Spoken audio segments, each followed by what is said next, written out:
नमस्कार, फाइटर समाचार में आपका स्वागत है। पेश है 4 अगस्त मंगलवार शाम 6 बजे राजस्थान की टॉप खबरें। बड़ी खबरों से अपडेट रहने के लिए सब्सक्राइब करें फाइटर न्यूज को और प्रेस करें बेल आइकन को।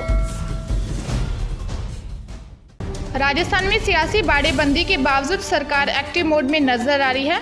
मुख्यमंत्री अशोक गहलोत जैसलमेर के होटल के साथ साथ राजस्थान से जुड़े मुद्दों पर लगातार बैठक कर रहे हैं, जिसके चलते आज मुख्यमंत्री आवास पर बैठकों का दौर जारी है।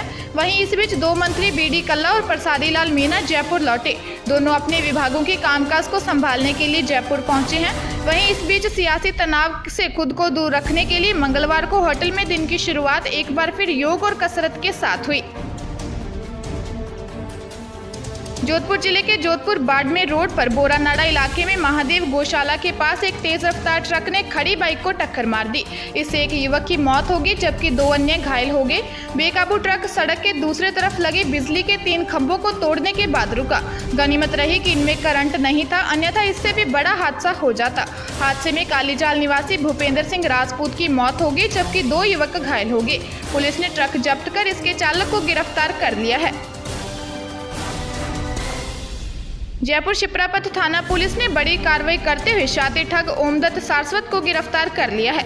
जानकारी के अनुसार आरोपी ने एक महिला से 10 लाख की ठगी की थी। पीड़ित परिवार ने शिप्रापथ थाने में धोखाधड़ी का मुकदमा दर्ज करवाया था। आरोपी ने पीड़ित महिला को समाज कल्याण विभाग के प्रोटेक्शन अधिकारी के पद पर नौकरी लगाने का झांसा दिया था और बाद में रुपए लेकर फरार हो गया।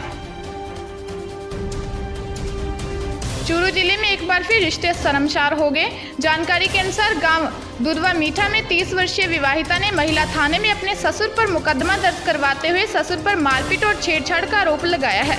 पीड़िता ने बताया कि उसका पति विदेश में रहता है।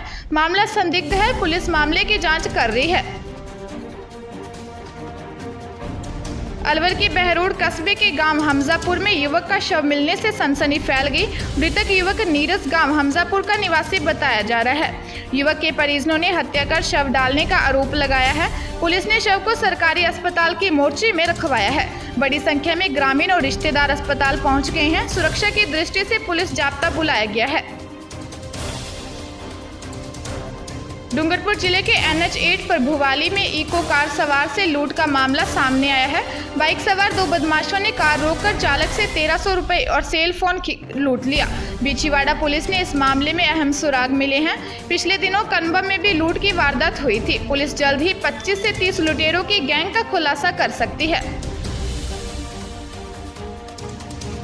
मोबाइल पर युवाओं को ऑनलाइन लूडो, सांप सीढ़ी व अन्य गेम्स के बहाने जुए की लत लगा।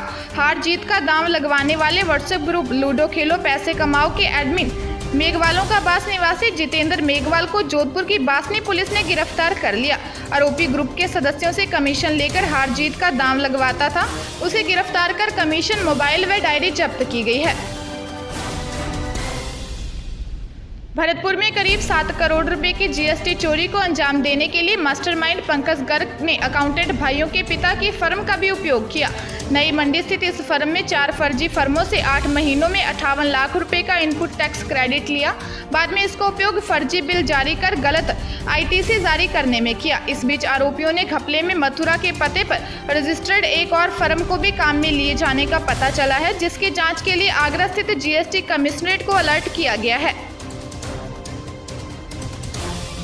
जयपुर में भाइयों को राखी बांधने जाने के लिए एक दंपति जैसे ही घर से निकले 1 किलोमीटर आगे ही नाले में उनकी जिंदगी जंग में बदल गई। नाले के ऊपर से निकलते समय पानी का ऐसा बहाव आया कि गाड़ी के अंदर से पानी आर पार निकल गया। 1.25 घंटे तक फंसे रहे, भगवान का नाम लेते रहे। जिंदगी की जंग तो जीत गए, लेकिन 32 साल में JP अंडरपास के पास रहने वाली सुनीता महेश्वरी पहली बार आज अपने भाइयों को राखी नहीं बांध पाई। दरअसल वे अपनी गाड़ी से करतारपुरा पर जैसे ही निकलने लगे तो पानी का बहाव गाड़ी को धकेल ले गया। कार रेलिंग से टकराई और नाले में गिरने से बच गई। यदि रेलिंग नहीं होती तो खौफनाक हादसा हो सकता था। धौलपुर में एक ट्रक ने बाइक को टक्कर मार दी, जिससे बाइक सवार जीजा साला गंभीर रूप से घायल हो गए। जानकारी के अनुसार दोनों जीजा साला धौलपुर से अपने गांव जा रहे थे। इस दौरान NH 3 पर सदर थाने के पास उनकी बाइक को ट्रक ने टक्कर मार दी। साले की इलाज के दौरान मौत हो गई। पुलिस ने शव को मोर्चे में रखवाकर घायल को अस्पताल में भर्ती करवाया है। जोधपुर जिले के सूरपुरा खुर्द के हिंगोली गांव में एक ही जाति परिवार के लोगों में गौचर भूमि पर कब्जे को लेकर हुए संघर्ष में 60 वर्षीय बुदरराम की मौत हो गई। वहीं 3 महिलाओं समेत करीब 1 दर्जन लोग घायल हो गए। पुलिस ने बताया कि क्षेत्र के हिंगोली गांव स्थित मालियों की ढाणी में गौचर भूमि को लेकर एक ही परिवार के लोगों में विवाद चल रहा था। रक्षाबंधन की दोपहर अचानक हुए विवाद में दोनों परिवारों में शुरू हुआ झगड़ा खूनी संघर्ष में बदल गया। भरतपुर के गांव केर में बारिश एक परिवार पर कहर बनकर टूटी। लगातार हो रही बारिश के चलते गांव में एक पुराना 2 मंजिला पक्का मकान ढह गया।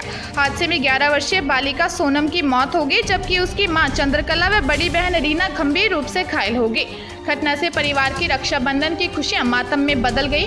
वहीं हादसे में गाँव में भी शोक की लहर छा गई। कोटा पतंजलि आयुर्वेद लिमिटेड हरिद्वार के निदेशक बाबा रामदेव के खिलाफ कोटा की कोर्ट में इस्तगामा पेश किया गया है। इसमें कहा गया है कि कई उत्पादों पर केंद्र व राज्य सरकार द्वारा जीएसटी की दर में कटौती किए जाने के बावजूद उसका लाभ ग्राहकों को नहीं दिया जा रहा है। न्यायालय ने परिवादी को 7 सितंबर को बयान देने के लिए बुलाया है। यह इस्तगामा हाईकोर्ट ने एक महिला अभ्यर्थी को सब इंस्पेक्टर भर्ती के तहत इंटरव्यू में अंतरिम रूप से शामिल करने के आदेश दिए हैं। परिणाम सिलकवर लिफाफे में रहेंगे। याचिकाकर्ता विमला चौधरी की ओर से अधिवक्ता सुरेंद्र बागमलानी ने कोर्ट में बताया कि याचिकाकर्ता ने सब इंस्पेक्टर भर्ती के लिए आवेदन किया, लिखित परीक्षा व शारीरिक परीक्षा भी उत्तीर्ण कर ली। दस्तावेजों की जाँच के समय आयु के आधार पर उसे अपात्र घोषित कर दिया गया। ताजा तरीन खबरों के लिए फाइटर न्यूज को सब्सक्राइब करें और बेल आइकन को प्रेस करें ताकि नई न्यूज अपडेट होते ही आपके फोन की घंटी बज जाए। Once again